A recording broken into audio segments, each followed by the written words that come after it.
पाठ 6वा माहेर. विषय मराठी, वर्ग 5वा, स्वाध्याय. प्रश्न पहिला, एका वाक्यात उत्तरे लिहा. नंबर अ, कवितेत कोणत्या नदीचा उल्लेख केला आहे? उत्तर, कवितेत तापी नदीचा उल्लेख केला आहे. नंबर आ, या नदीकाठच्या मातीचा प्रकार कोणता? उत्तर, या नदीकाठी चिकणमाती आहे. नंबर ई, कवितेतील स्त्री सोजीचे लाडू कशात बांधणार आहे? उत्तर, कवितेतील स्त्री सोजीचे लाडू शेल्यात बांधणार आहे. नंबर ई, कवितेतील स्त्री सोजीचे लाडू घेऊन कोठे जाणार आहे? उत्तर, कवितेतील स्त्री सोजीचे लाडू घेऊन माहेरी जाणार आहे. प्रश्न दुसरा, काय ते लिहा.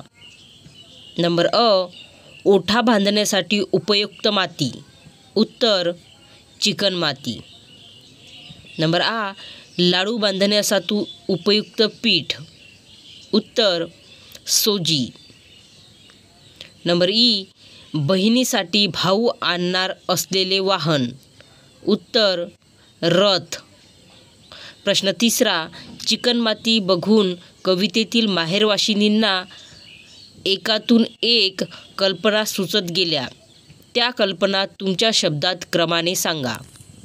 उत्तर, तापी नदीच्या किनाऱ्यावरील चिकणमाती बघून माहेरवाशिनींना तिथे ओटा बांधावासा वाटतो. ओटा बांधून झाल्यावर त्यावर जातं मांडावे वाटते. त्या जात्यावर सोजी दळावशी वाटते.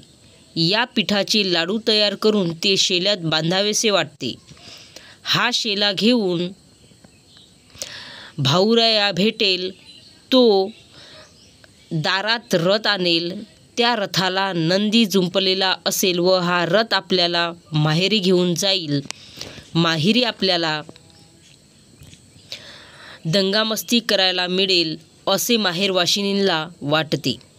प्रश्न चौथा, कवितेच्या ओळी पूर्ण करा.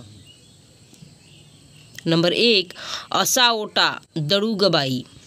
उत्तर, असा ओटा चांगला तर जातं तरी मांडू ग बाई.